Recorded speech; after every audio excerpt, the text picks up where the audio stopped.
Hey guys, what's going on? Hope you all are doing well. In this quick little video, I wanted to kind of just discuss and give my overall thoughts on Joe Douglas's patient approach to the 2020 free agency period. Obviously, as everybody knows, it's his first offseason with the New York Jets running the show. And I find it quite interesting because it's a patient approach, right? And in the past, as Jets fans here, we've actually experienced a lot of different personalities, a lot of different shades of general managers, right? We've had guys in the past like Mike McCagnon and Mike Tannenbaum, more aggressive guys, right? They see vacancies on the roster and they pounce on opportunities. They go and they sign big money guys.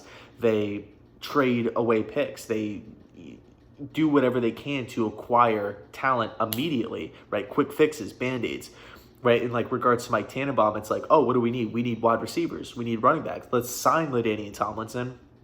Let's go out and make a trade for Santonio Holmes. Let's trade for Braylon Edwards. Let's go out and sign Antonio Cromartie. Just a lot of just free agent guys. Just boom, boom, boom. Just quick moves. Mike McCagnon, he's another guy. Let's re-sign or let's bring back Darrelle Revis. Let's trade away a pick for Brandon Marshall. So we've seen aggressive, and even dating back to last season as well. Let's bring Ryan Khalil out of retirement. Let's go out and sign Le'Veon Bell.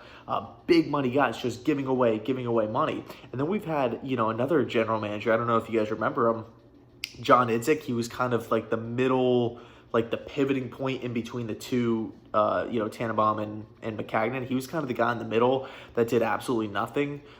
He was kind of, infamous for squandering the 2014, or the 2013-2014 draft, right, where I think we had like 12 or 14 picks, and all of them outside of Quincy Enunwa panned out. I think there was the season with, D. Milner, Geno Smith was one of his picks as well. Bottom line is, when it came to free agency, John Idzik did absolutely nothing, except for signing Eric Decker. I felt as though he was just almost afraid. He was a little timid to make moves, and said okay, well, let's try to build through the draft. But the draft didn't work out. It never worked out for John Idzik. So when you're not doing anything in free agency and you don't have a strong scouting group, you can't develop talent. You can't see talent and, do what you can to draft those guys. You're left in a situation where your roster is pretty much just bare bones, right? You're not getting any free agents and you're not drafting any players.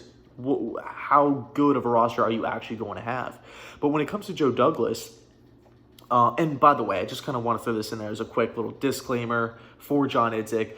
He was one of those guys that at that point in time, nobody wanted the Jets job. So it was kind of just given to Idzik because nobody was going to accept it. And he wasn't really ready for that role. He was more of a financial kind of guy. He didn't really have a background in scouting or developing talent or anything like that, college tape or anything. It was more so with the, kind of getting the cap in line and moving forward, in that realm. So he wasn't really fit to be the guy, right? A general manager, as we all came to find out. But Joe Douglas, his approach is really interesting. Okay. And before I kind of get into, my thoughts on his philosophy, I just want to ask or pose a simple question. What are your thoughts? What are the first things that kind of pop up in your head when you think about the Baltimore Ravens, right? As a franchise, not this season or Lamar Jackson or anything like that. Just what are your thoughts? What pops into your head? Let me know down below in the comment section. To me, I think of good defenses, great drafts, and consistency. Those are kind of the three things I always kind of fall back on. This is a team that I feel like always kind of finds its way back into the playoffs. If they're dealing with injuries, it kind of, the backups seem to step up. Great coaching, great development. Really, when you take a look at the defense, you have great development through the defensive line, the linebackers, and the DBs. You just always feel like Baltimore, even if you give them a team of full of 7th round picks, they're going to compete. They're going to push the Patriots. They're going to push the Steelers. They're going to push the Saints. They're always going to be in the thick of it, no matter who it is. Who's playing, who's coaching for the Ravens. This is a team that won 2 Super Bowls in my recent memory, right back early with, Ray Lewis, Ed Reed, and all those different guys, Trent Dilfer. And then fast forward a couple seasons when they went and they beat the 49ers when like the lights went out. Bottom line is this: the reason why I ask is because as you guys know, Joe Douglas his mentor was Ozzie Newsome, right? The guy famous for building the culture, building these Baltimore Raven teams that have went on and did some amazing things, right? In two different kind of eras too, because I think it's kind of easier to be a team like Seattle, right? Where you can just stack up a couple good drafts, sign a couple free agents, maybe you have a late round quarterback or what have you, get the quarterback in the building, and then boom, win like 2 or 3 championships in like a quick little window, or get to one, lose, win another, right? So you're kind of in like a mini dynasty. But I think it takes real football expertise to be able to stack together years of dominance. And, I'm not talking about Patriots level dominance. I'm not talking about, 1980s San Francisco 49er dominance. I'm just saying being a competent team, being a competitive team for pretty much 20 years, okay? When have the Baltimore Ravens ever picked like 1 overall and were just the laughing stock of the league? I can't really remember, and I'm being 100% honest with you, right? And they, yes, you can kind of point to guys like John Harbaugh in the building and say he's an incredible coach, spent all that time with Andy Reid in Philly as a special teams guy. But when you take a step back, when you peel back the layers, right? Peel back Joe Flacco, peel back the defense, peel back John Harbaugh, it focuses on one guy, and it's Ozzie Newsome. And how it kind of all relates to the Jets and Joe Douglas is, like I said before, Ozzie Newsome taught Joe Douglas everything, right? He was with the Baltimore Ravens for a long time. And I find it interesting because now, when you're looking, as it pertains to the Jets free agency period, he's kind of taking the same approach that Ozzie Newsome does.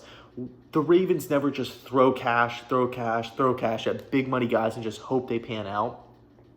And I'm not saying that's necessarily the wrong thing to do, because we've seen time and time again teams take that approach, like the LA Rams, just trading away first round picks, trading away second round picks. Let's throw a big money contract to guys. And the Rams got to the Super Bowl. Okay, now they're starting to waver a little bit, but for that short little window, that was a Super Bowl team. Okay, and you can make the argument if Jared Goff just wasn't completely completely scared in the Super Bowl, the Rams could have won that game. I mean, he was completely out of his mind. He had no clue what was going on against the Patriots that year. And teams like, who else? Like the Denver Broncos, right? That was another team that kind of just signed free agents, just like, okay, Wes Welker, Peyton Manning, let's trade for Emmanuel Sanders, like boom, boom, boom, boom, boom. You're acquiring all these different guys off all these teams, and you're almost building like a small Pro Bowl team or a super team, that you'd see in like NBA. But the teams that have consistent, sustained success, and everybody's definition of success is a little bit different, I consider the Ravens a successful team in my lifetime, right? They have a couple championships under their belt. They have a bunch of playoff wins. They've been able to develop talent. They've had a bunch of division crowns, and nobody makes fun of the Ravens, right? Nobody looks at the Ravens and says, that's a joke organization. They don't know how to draft players. They don't know how to sign players. They don't know how to treat players. So kind of what I'm getting at is Joe Douglas is taking a very, very, very similar approach to the Baltimore Ravens, right, that we've seen in past couple seasons. And Ozzie Newsome obviously is not with the Ravens anymore. I think last season was his last year. Digress. I like what Joe Douglas is putting together. Okay, at first, when all these guys were kind of coming off the board like that, because at the end of the day, the Jets do still have a lot of holes. Cornerback, edge rusher, or, heading into free agency, O-line, backup QB, outside linebacker. We had a lot of holes. But instead of just freaking out, panicking, and just saying, we need to start offering mega deals left and right because we are not a good team, he's kind of saying, you know what? I'm in this for the long haul. I'm in this for the 6-year contract. We need to build. We need to build this team like the Ravens did, like the Patriots do, like the Saints, like the Steelers. Teams that have sustained success. So he's not throwing out like mega deals to guys like Jadeveon Clowney and Dante Fowler, guys that could pan out but have red flags. Even though those guys would be upgrades, right? Jadeveon Clowney is pretty much better than any pass rusher, any run stopper that the Jets have had in a long time, as far as the edge goes. Because I know he had snacks for a little bit and he was a dominant player. Guys like Dante Fowler. The moment he steps in, he would have been the best pass rusher that the Jets have had in years, right? But he's taking a more methodical approach. He's looking at penalties, right? Guys like Connor McGovern, Greg Van Roten. These are guys that don't commit penalties. They're solid, durable players that play, that are versatile, right? They can play center. They can play guard. Doesn't really matter. You can kind of plug them in on the interior of the offensive line. He's not dishing out these massive freaking mega deals, right, to guys like Jack Conklin and Joe Thuney, where he's paying a guard $12, $13, $14 million a year. He's not doing that, or a tackle for that sense. He's kind of saying, hey, let's wait a second, wait till the dust settles, see who's available. Let's start giving out team-friendly deals to guys that would upgrade the team, that are great for the culture, and they don't commit penalties. So I find that pretty interesting, okay? And then it also kind of, one thing that I was kind of thinking about too is, when free agency first broke, there was not a lot of chatter about the Jets. It just kind of seemed like the Jets are in talks or are interested or are doing their due diligence on almost every single free agent out there, right? It was just like, oh, we're in on him, we're in on him, we're in on him. But nothing ever transpires, right? Nothing ever gets done. It's always we're interested. And it's annoying, right? As a fan to see that over and over and over and over again. It's like, who's like that too? The New York Mets. They're always in on every free agent, or they're in on trading for a guy like Nolan Arenado, but they never pull the trigger. They never ever do it. And it's annoying, right? As a fan, you're like, oh, like okay, like let's see these talks progress and let's see something come to a head. Let's see something blossom here. But I was kind of in that mindset, like, okay, is Joe Douglas okay? Is there a method to the madness, right? Is there a plan in place, or are we just slow to everything? Are we late to the party? Do we not know how to negotiate? Do the players not want to play for Gase? What is it? What is going on here? But then a signing happened yesterday. The New York Jets went out and they signed cornerback Pierre Desir. And, you might be thinking, okay, like, good pickup, right? Solid pickup. Started, a bunch of games for the Colts. Good tackler. Had an injury last season, but all in all, a solid player. But reading between the lines, this is what it told me. When the Indianapolis Colts surprisingly released Desir, my hunch was to clear a little bit of cap. Let's clear some cap to bring in the Phillip Rivers 1 year, $25 million monstrosity contract. It's absurd. When they released him, the Jets pounced. We pounced on him. And that shows me that the Jets are awake. We have a plan, and we're not just slow or lazy or we don't know what we're doing, right? We do know what we're doing because we acted quickly. He was a guy that Douglas liked, that this coaching staff liked, and we got him under contract immediately. And that was the bright spot of this whole thing, right? Yes, we got a good corner. Yes, we signed him for a really cheap deal, team-friendly deal. But the speed in which we were able to get him, because we haven't showed that speed. We didn't sign Brian Poole immediately. Okay, we still haven't signed Robbie Anderson immediately, or yet so far. Some of the offensive linemen, it took a little bit for them, to kind of make progress and to get them under contract, right, to play for the Jets. And so I was kind of, like I said before, I was kind of thinking to myself, are we just a slow team here? Do we not know how to negotiate? Are we really trying to sell ourselves on these free agents? But nope. That signing with Desir showed me that the Jets have a plan. We can move quickly when we want specific players. And that's a very, very, very good thing. So to kind of wrap this thing up, I don't think signing big money guys and giving out massive mega deals is in the cards for Joe Douglas, right? I think the silver bullet or the hidden gem of Joe Douglas's plan is to build through the draft, right? I don't think he looks at Le'Veon Bell as a long-term fit. I think he's kind of thinking, okay, we got a lot of picks, or we don't have a lot of picks. We got to make them count. We have a lot of holes still. We were able to kind of get C plus, B minus type of players, guys like Fant and McGovern and Van Roten and all these different guys.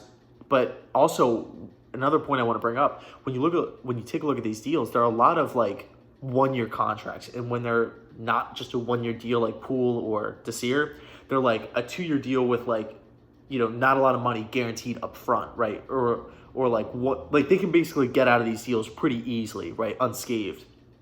These guys don't work out. So it's kind of pointing or telling me subconsciously that the Jets, Joe Douglas, could be thinking to himself, if this year does not go as planned, if we do not have any sort of improvement, we can make a move for a new head coach and kind of start the process all over again.